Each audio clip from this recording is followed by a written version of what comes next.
boys and girls, we're all learning here.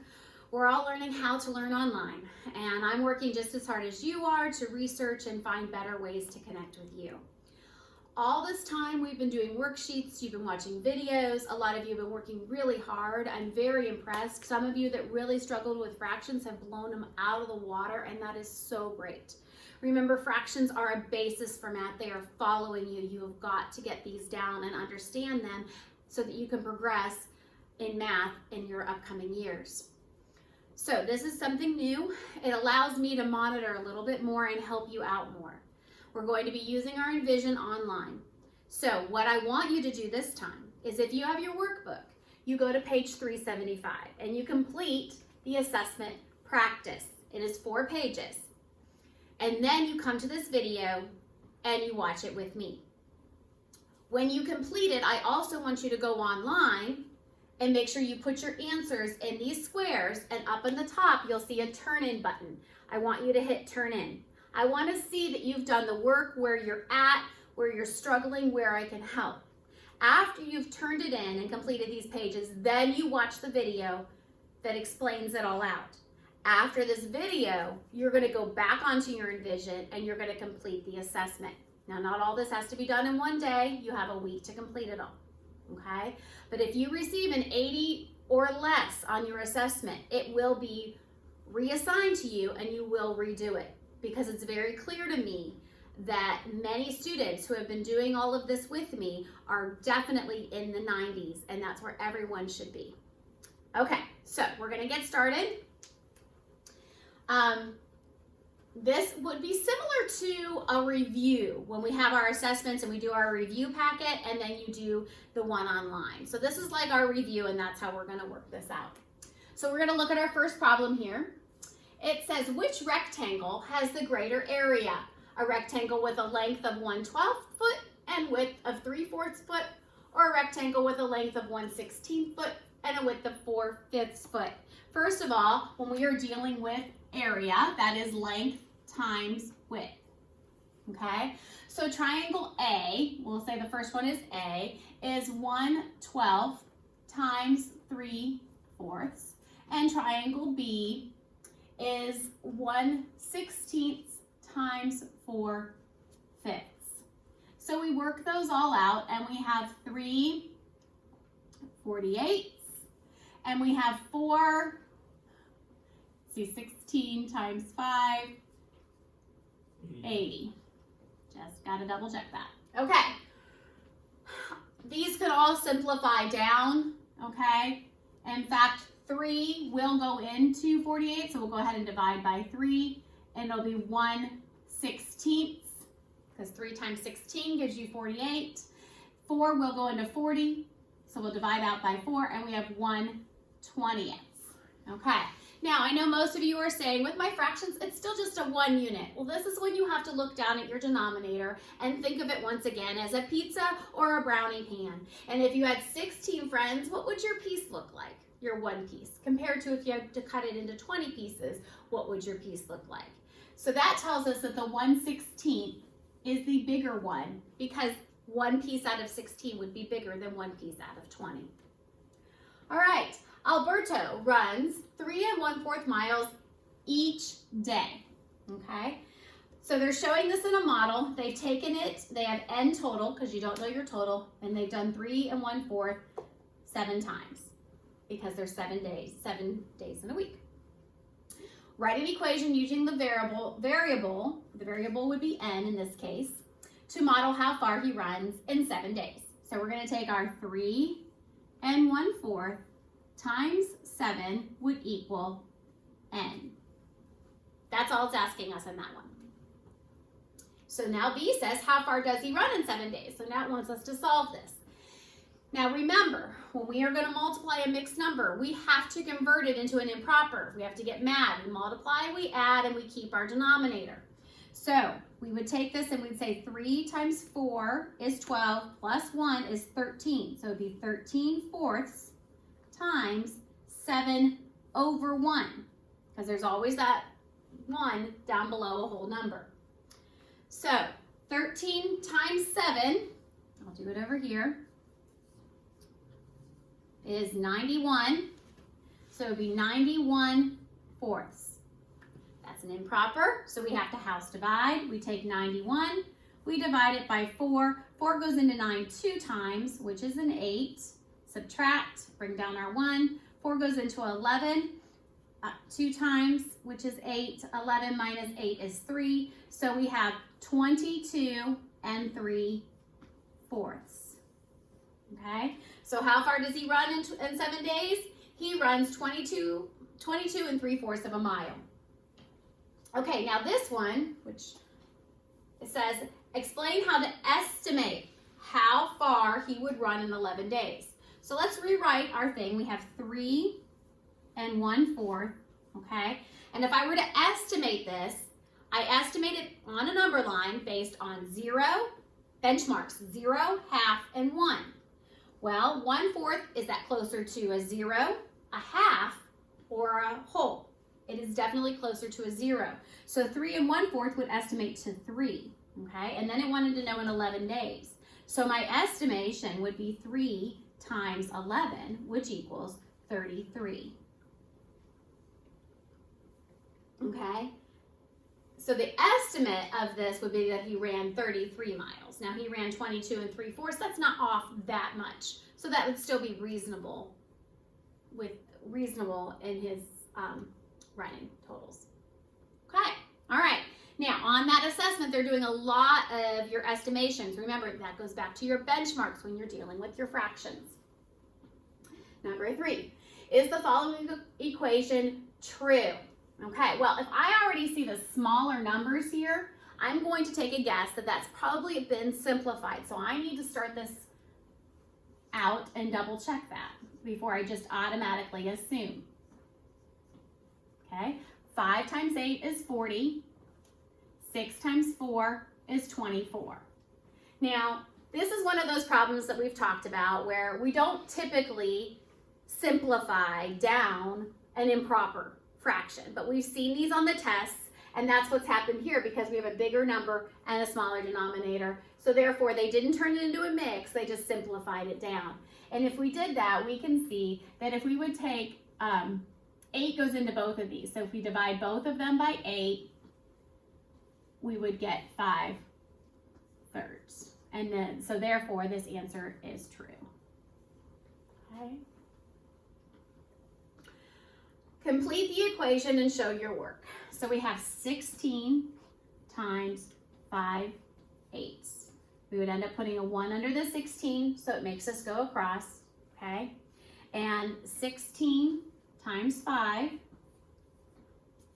is 80 over 8. And remember what this says. It says 80 divided by 8, and that would equal 10. All right, we're going to look here at number 5, and we're going to spend a little bit of time on it. This seemed to be one that was missed a lot by those that attempted the assessment, so I want to make sure that we understand what's going on here. So I'm going to take it over here, and we have, this is our problem, 4 over 7 times 6, okay?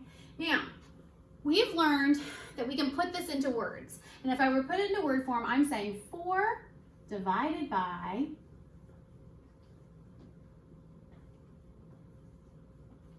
7 times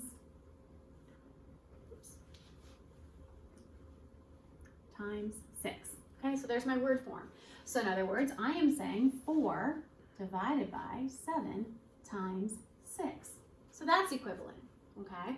Now there's some other things that I can look at. If I were to write it out, I'd have 4 and actually solve it, and we put it over the 1, then it's saying 4 times 6, right, over 7 times 1.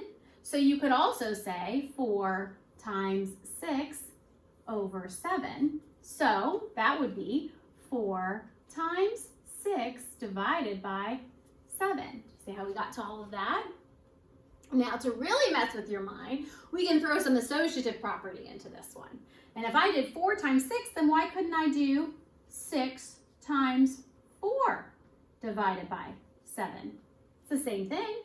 6 times 4 divided by 7, okay?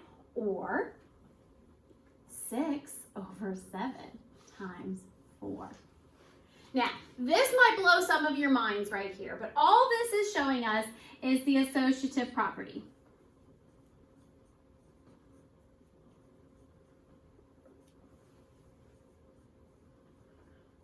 Okay, and the associative property is telling us that when we have a multiplication or an addition, but in this case multiplication, we can flip it. 4 times 6 equals 24, 6 times 4 equals 24. It doesn't matter the order we have it in, when it's multiplication or addition, we can do the associative property. So now if I've written it out in different ways that are all saying the same thing and would actually get me the same answer, which, let's go ahead and solve our answer, it'd be 4/7 times 6/1 would equal 24/7, okay? Or, which would equal a mixed number of 24 divided by 7 would be 3, 21, 3, we get 3 and 3/7. Okay, so here's our two answers. All right, now with all of that in mind, we're gonna go over here and look at our choices here. Our first one says 4 divided by 6 times 7. Now, our associative property does not work with division. It only works with multiplication, so you can't start switching over those 4s and the 6s and things like that. So that one's not going to work. This one, 6 divided by 7 times 4 equals 24/7. Well, the first clue you should see is that the answer matches our answer. Why is that? Because look what they did. They did this one here.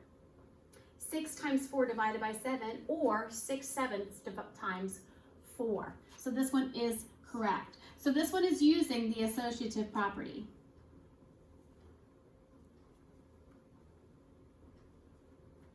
Now for some of you, that might be way over your head. You're not seeing where that is, but you could have checked it because of the answer that's here, okay? Now the next one says 6 divided by 4. Once again, associative property does not allow us to do anything with division, so we can't flip that 4 and that 6 into different orders, so that one's not going to work. Here we have 4 times 6 divided by 7 equals 3 and 3/7. Well, once again, we have the same answer that we have down here, and it is right here, this 4 times 6 divided by 7. 4 times 6 divided by 7. So that one is going to work. This one is 7 divided by 4.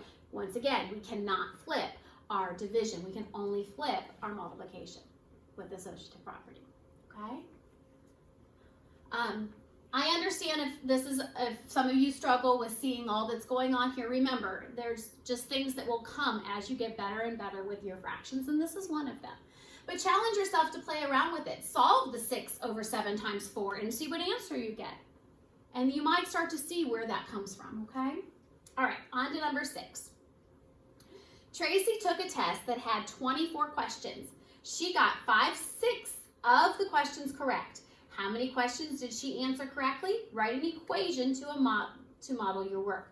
So here we go. She got 5/6 of 24 questions, right? That's exactly what it's saying. We see that word of, we know that that means 5/6 times 24. Go ahead and put our 1 underneath, okay? 24 times 5, 120 over 6, okay? And 120 divided by 6, you know this is going to go in evenly. 60. Oh, what did I do? There we go, hold on. 12, 0, 20. Okay. Which I could have done that without doing this, because we just take our 0 away, and 12 divided by 6 is 2, and we add our 0, and we have 20. So she got 20 questions right, which would make sense because she's almost a whole. She's almost the whole test. 5/6 is almost a whole. So 20 is reasonable to show out of 24. Okay. All right, now we're on the back page. Okay, Jenna ran 2 7/8 kilometers each day for a week. How far did she run in all? Give an estimate and then show your work. So when we are dealing with fractions and we have 2 7/8, we've got to look at our fraction part again, and we go back to our benchmark. Is it closer to the 0 on the number line, the halfway mark, or the whole? We look at 7/8, and that is almost a whole. So we are going to estimate this up to a 3. So now we're going to see in a week, each day for a week, which has 7 days in it. So 3 times 7 equals 21. And that is our estimate, okay? So we're saying that she ran 21 kilometers in a week. Now, let's actually solve for it. Here we would have 2 7/8 times 7, okay, which is 2 times 16. I'm sorry, 2 times 8, which is 16. And 16 plus 7 is 13, 23. So we have 23 eighths times 7 over 1, okay? So then we take our 23 times 7, 14, 15, 16 is 161 over 8, okay? We do our house divide, so we have our 161 divided out by 8. 8 goes into 16 2 times. Bring our 1 down. 8 goes into 1 0 times. So our answer would be 20 and 1/8. All right, so now we check our reasonableness. And if you look at it, our estimation was 21 kilometers, and here she did 20 and 1/8 kilometers. So yes, that is a reasonable answer. Okay. Eduardo has a recipe that uses 2/3 cup of flour for each batch. If he makes 4 batches, how many cups of flour will he need? How many cups of flour will he need in total if he makes 3 more batches? Write your answers in mixed numbers and use the number line to help. So we have a 2/3 here. So when we're looking at our number line, it's already divided into thirds. 1, 2, 3, 1, 2, 3, 1, 2, 3. Well, every 2/3 is where we're going to put a dot. So here's our 2/3. Then we have 1, 2, 3. So our 2/3 is here. 1, 2, 3. So our 2/3. 1, 2, 3. 1, 2, 3. 1, 2, 3. Okay. So those are now my dots. Those are my divisions of 2/3. So if I'm doing 4 batches, I do 4 hops. 1, 2, 3, 4 at 2 2/3. Okay, and so 4 batches is 2 2/3. If he wants 3 more, we're going to go 1, 2, 3. I didn't do enough here. Okay, which is 4 2/3. Now let's check these. All right, so we take 2/3 times 4 is 8/3, which turns into 2 2/3. Okay, then if I take 2/3 times 4 plus the 3 more, that would be 7 over 1 would be 14/3. Okay, and if I house divide, I have 14 divided by 3. Goes into it 4 times, which is 12. 2, I'd have 4 2/3. Okay, so the first batch with only 4 batches is 2 2/3. If I have 3 more, I'd be up to 4 2/3, and that's how you use your number line. Okay. This one down here says, complete the equation. Explain how you got your answer. So this one's just asking you to explain how you multiply. So the first thing that we do is we do 6 times 2, which equals 12. Okay, and that's over top of 7 times 5, which equals 35. That's all you had to do in that one, is just explain it and solve it. Okay? All right. Over here, we are back to what we are calling, what we have decided is scaling. We're going to have to keep scaling in mind.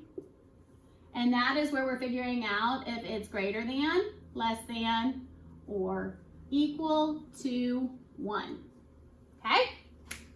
So, Ted and his friends are rolling out clay for art. Ted rolls out his clay until it is 2 feet long. So I have T for Ted, and that equals 2 feet. Okay? Noah rolled out his clay, and it was till it was 3/5 as long as Ted's clay. So I have Noah, and it's 2 times 3/5. Okay. Jeannie rolls out her clay until it's 1 1/2 times as long as Ted's. So Jeannie is J. I have Ted's 2 times 1 1/2.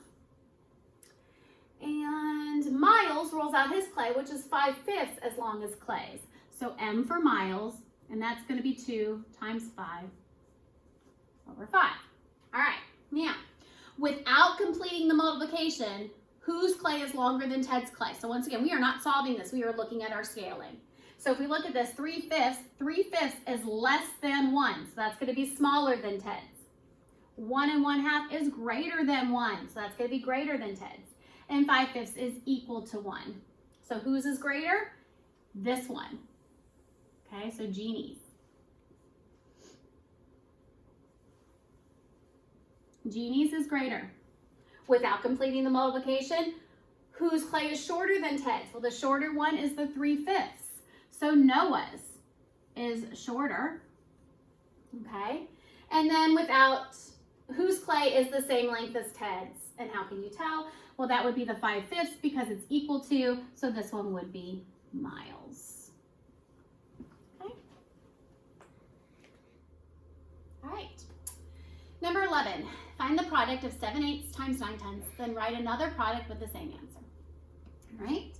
So we have our 7/8 times 9/10. 7 times 9 is 63, and 8 times 10 is 80. Okay.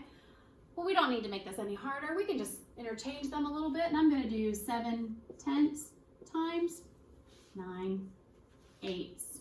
I just flipped them around a little bit. It will still give me the same thing. Okay, that's a pretty simple one.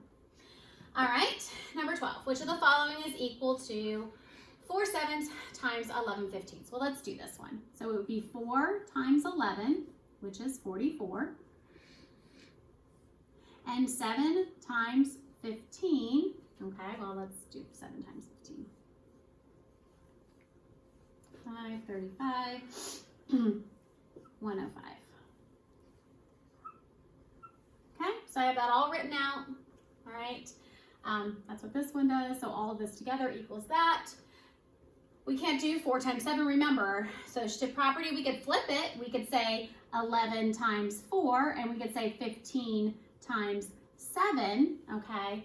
But we can't flip where the division is, so this one's not going to work. 4 times 15, once again, that'd be going over the division line. That's not our associative property. Here, 4 times 11, 7 times 15, 44, 105.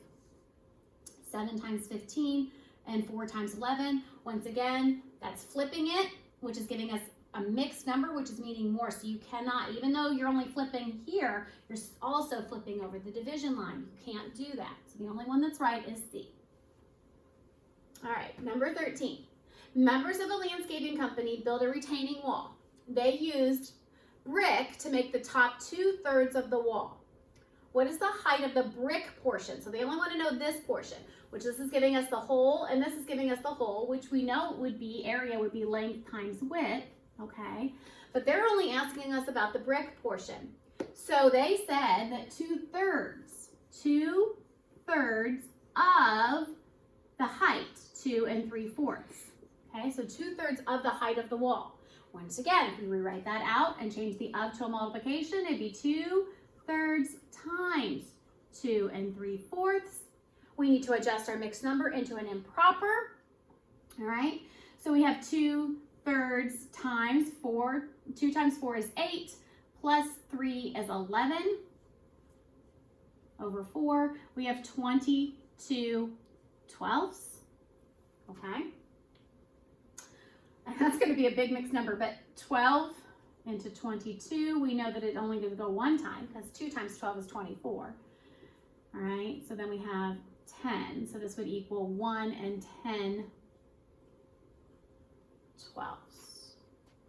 Yeah, it's almost a whole, so that should be very close to that up there, okay? estimating the area of the whole retaining wall. Estimate the area of the whole retaining wall. So our area, if we were to estimate, well, first of all, we'd have 8 1/2 times 2 3/4. Okay, now, but it wants us to estimate. So once again, we got to look at our fractions.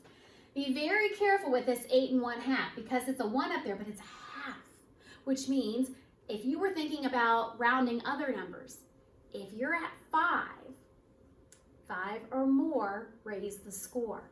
Well, 1/2 is the same thing as being at 5. So if I'm estimating, 8 1/2 would actually equal 9. And then 2 3/4 is definitely almost a whole, so that one would equal 3. So my estimation would be 9 times 3, which equals 27 for the entire retaining wall. What is the area of the whole retaining wall? Write an equation to show your work and compare it to your estimate. So now it wants us to take this and actually solve for it. So we have 8 1/2 times 2 3/4. Okay, so we have to make these mad. 8 times 2 is 16 plus 1 is 17. 17 over 2 times 2 times 4 is 8 plus 3 is 11. Okay. 17 times 11 .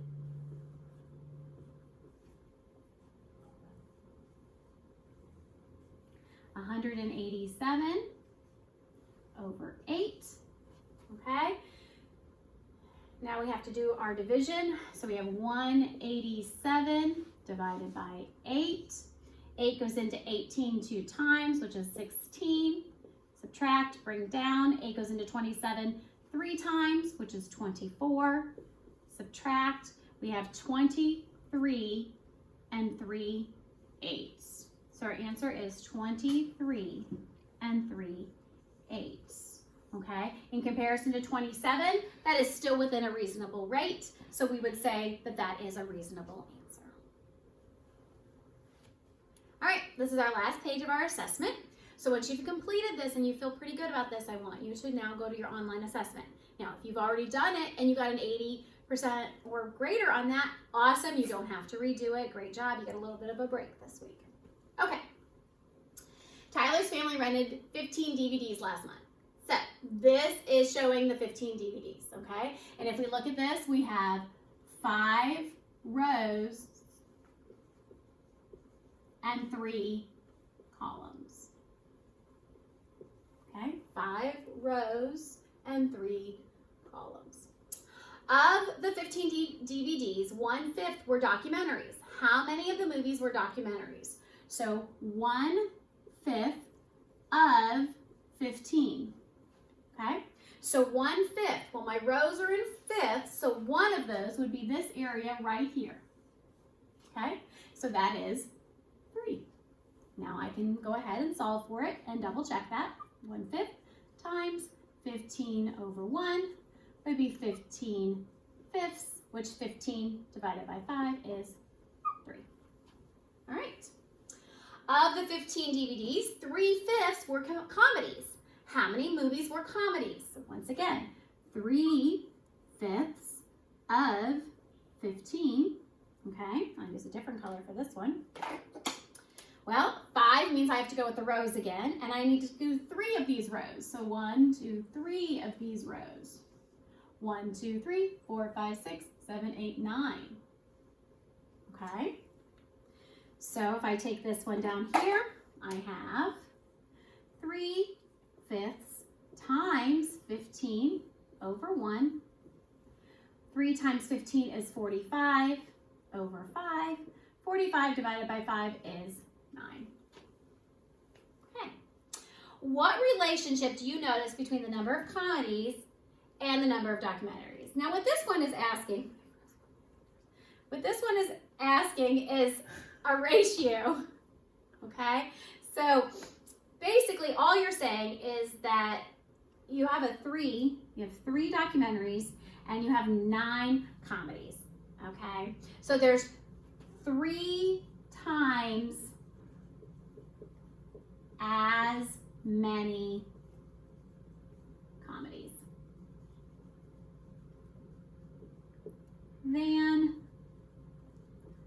documentaries. Oh my goodness.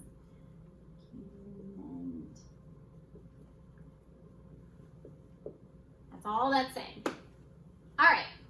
Kristen and Nico buy a canvas for their art studio. Estimate the area, okay? So if I have 2 1/2 times 3 1/4. Now it's not asking me to solve it, it's asking me to estimate it. Well, here's that 1/2 again. That 1/2 is like a 0.5. That 5 means 5 or more raise the score. So I'm going to have to raise 2 1/2 to 3 times 3 1/4. 1/4 is closer to the benchmark of 0, not half or 1, closer to 0, so it's going to stay 3. So my estimate would be 3 times 3, which is 9 feet squared, okay? That's my estimate. Now find the actual area of the canvas. Write your answers in mixed numbers. So my 2 1/2 times 3 1/4. 2 times 2 is 4, plus 1 is 5, so it'd be 5 over 2 times 3 times 4 is 12, plus 1 is 13 over 4. Okay. 13 times 5,